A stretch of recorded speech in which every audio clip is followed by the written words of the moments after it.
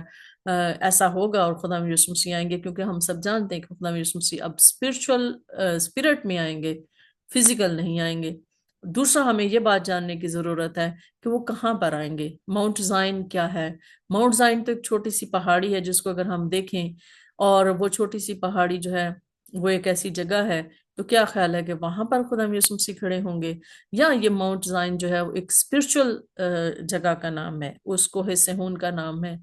اور جہاں پر لوگوں کو ہارویسٹ کیا جائے گا۔ میرے عزیزو، یہ باتیں بہت ہی گہری اور سمجھنے والی ہیں، جن کو ہمیں ہمارے لیے سمجھنا بڑا ضروری ہے، کیونکہ اگر ہم اسی انٹرپریٹیشن پہ جائیں، ہم انہی باتوں پہ جائیں جو ہم اتنے سالوں سے جن پر ہم کھڑے ہیں اور جن کی ہمیں تعلیم دی گئی ہے، تو شاید ہم داخل نہ ہو سکیں گے۔ تو اس لیے ضروری ہے کہ ہم پہلے اس چیز کو سمجھیں کہ بیسٹ کون ہے، سمندر کا حیوان کون ہے، زمین کا حیوان کون ہے، اور وہ کس طرح سے ڈسٹرکشن کر رہا ہے، اور کس طرح سے ہم خدا یسوع مسیح میں جو ہے اپنے آپ کو مار سکتے ہیں، اور کس طرح سے ہم غالب آ سکتے ہیں، اور یہ ساری چیزیں ہمیں جاننے کی ضرورت ہے۔ تو میرے عزیزو، جب ہم خدا یسوع مسیح کا کلام اپنے دلوں میں رکھتے ہیں اور اس کے مطابق اپنی زندگی گزارتے ہیں اور اپنے آپ کو روز مارتے ہیں اور روز ہم جیتے ہیں، تو پھر ہم جو ہیں اس میں جب ہم رکھتے ہیں by keeping the word enter the glorious Sabbath with God, تو ہم پھر اس آرام میں داخل ہو جاتے ہیں جس کا خدا یسوع مسیح نے اور خدا نے وعدہ کیا ہے کہ میں تمہیں اپنے آرام میں داخل کروں گا۔ تو میرے عزیزو، آگے لکھا ہے کہ وہ ان کے اعمال کے ان کے ساتھ ساتھ ہوتے ہیں۔ تو اعمال وہی ہیں جو ہم نے اچھے کام کیے، اور میں نے آپ کو ایک دفعہ پہلے بھی بتایا تھا کہ گڈ ڈیڈز ناٹ مینس کہ بائبل گڈ ڈیڈز کو یہ نہیں کہتی کہ ہاں نیکی کی جو ہم انسانیت کے لیے کرتے ہیں اس کا ہماری راست بازی سے کوئی تعلق ہے، ایسا نہیں ہے۔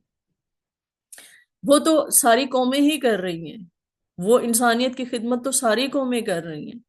سبھی لوگ کر رہے ہیں۔